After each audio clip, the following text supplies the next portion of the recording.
बौद्धांची जगप्रसिद्ध बगाड यात्रा 8 मार्चला नवस पूर्णत्वास श्री विठ्ठल सोपान कदम यांना यावर्षीचा मान.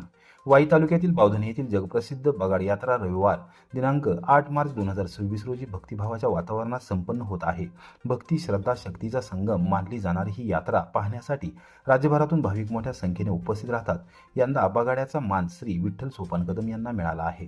सुमारे 16 वर्षांपूर्वी त्यांच्या बंधू श्री रवींद्र सोपान कदम यांच्या प्रकृती स्वास्थ्यासाठी त्यांनी काशीनाथांना नवस केला होता. तो नवस यावर्षी पूर्णत्वास जात असून कदम कुटुंबियांसाठी हा क्षण अत्यंत भावनिक व अभिमानास्पद मानला जात आहे.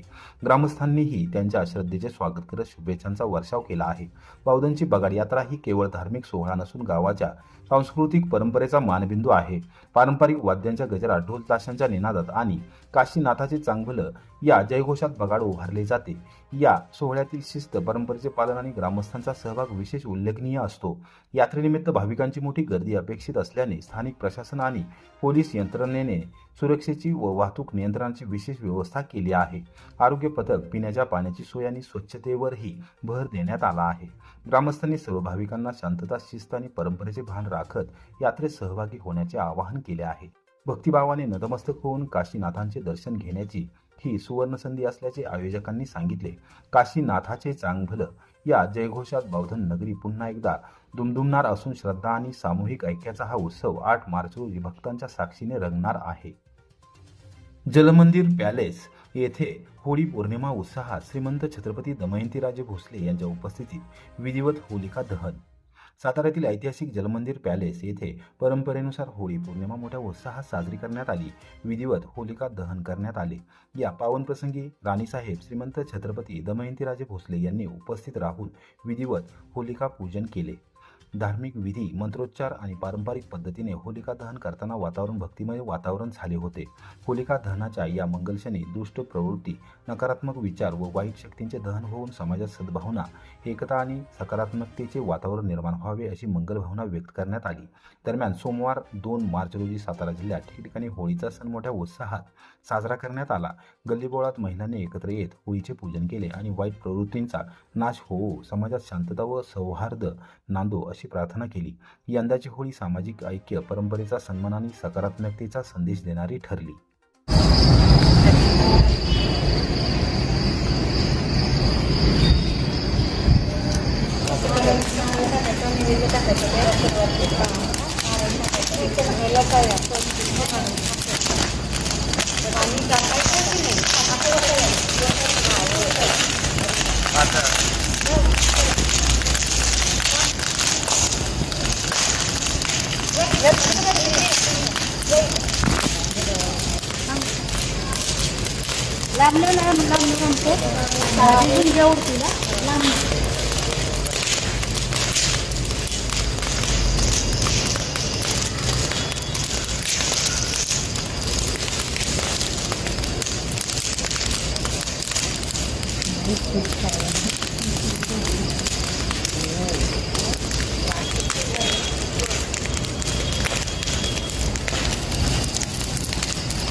सर्वांना होळीची शुभेच्छा. तुम्हाला सुख, समृद्धी आणि वैभव लाभो हे आमची मनोकामना आहे. आणि हॅपी होळी हे आनंद उत्सव आहेत. तर तुम्हाला खूप खूप शुभेच्छा. नमस्कार. जिल्हा परिषदेत महायुतीची सत्ता स्थापन व्हावी, आमदार डॉक्टर अतुलबाबा भोसले यांची अपेक्षा. केंद्र आणि राज्यात महायुतीच्या माध्यमातून सत्ता स्थापन करून जनतेची विविध कामे प्रभावीपणे मार्गी लावली जात आहेत.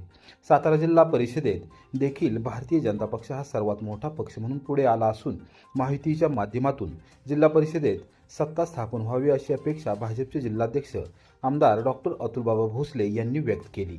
मलकापूर येथे आयोजित करण्यात आलेल्या जनता दरबार कार्यक्रमात त्यांनी नागरिकांशी प्रत्यक्ष संवाद साधला. त्यानंतर पत्रकारांशी बोलताना त्यांनी वरील अपेक्षा व्यक्त केली. असं वाटतं की सातारा जिल्ह्याने अभूतपूर्व यश हे महायुतीला दिलेलं आहे. सातारा जिल्ह्यामध्ये 65 जिल्हा परिषदेच्या जागा आहेत. 65 जागांपैकी 28 जागा अपक्षाचा एक पाठिंबा धरून भारतीय जनता पार्टीला मिळाल्या, 20 जागा राष्ट्रवादी काँग्रेसला मिळाल्या आणि 15 जागा शिवसेनेला मिळाल्या.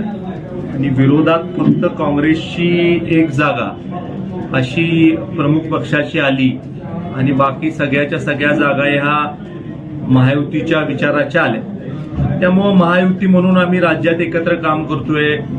त्याच पद्धतीनं भविष्य काळामध्ये देखील सरकार एकत्र चांगल्या पद्धतीनं चालवायच्या बाबतीमधला प्रयत्न हा तिन्ही आपल्या घटक पक्षांचा आहे. आज मुख्यमंत्री देवेंद्र फडणवीस साहेबांच्या नेतृत्वाखाली महाराष्ट्र सरकार अत्यंत चांगल्या प्रकारचं काम करतं. त्यामुळे आमची सगळ्या कार्यकर्त्यांची इच्छा आहे की महायुती म्हणून एकत्र आपण सगळ्यांनी काम करावं अशी आमची इच्छा आहे. शेवटी आता वरच्या पातळीवर मुख्यमंत्री महोदय आणि दोन्ही उपमुख्यमंत्र्यांमध्ये चर्चा होऊन महाराष्ट्रात अनेक ठिकाणी असे विषय आहेत, योग्य तो तोडगा वरच्या पातळीवर होईल. त्याची अंमलबजावणी निश्चित स्वरूपी खाली देखील जिल्हा परिषदेच्या पातळीवर सातारा जिल्ह्यामध्ये होईल. साताऱ्यातील राष्ट्रवादी काँग्रेस आणि शिवसेना एकत्र आल्याचा दावा करत आहे. भाजपला बाजूला ठेवण्याचा प्रयत्न आहे का या गोटातून? मला असं वाटतं वर काही तर त्याच्यावर पॉलिसी ठरेल आणि मग निर्णय होईल. चोराडे येथे एआय प्रकल्पांची बाळासाहेब पाटील बुधवारी करणार पाहणी. एकरी 100 टन ऊस उत्पादनाचे उद्दिष्ट.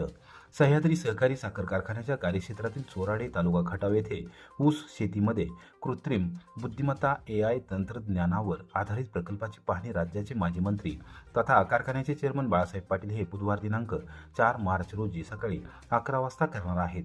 सदर प्रकल्प हा बाळासाहेब पाटील यांच्या मार्गदर्शनाखाली पुण्याच्या माजरी येथील वसंतदादा शुगर इन्स्टिट्यूट व बारामतीच्या कृषी विज्ञान केंद्र यांच्या सहयोगाने राबविण्यात आला आहे. पूर्व हंगाम व सुरू असलेल्या ऊस लागवड क्षेत्रात एकरी 100 टन ऊस उत्पादनाचे उद्दिष्ट गाठण्यासाठी हा कृत्रिम बुद्धिमत्ता प्रकल्प उभारण्यात आला आहे.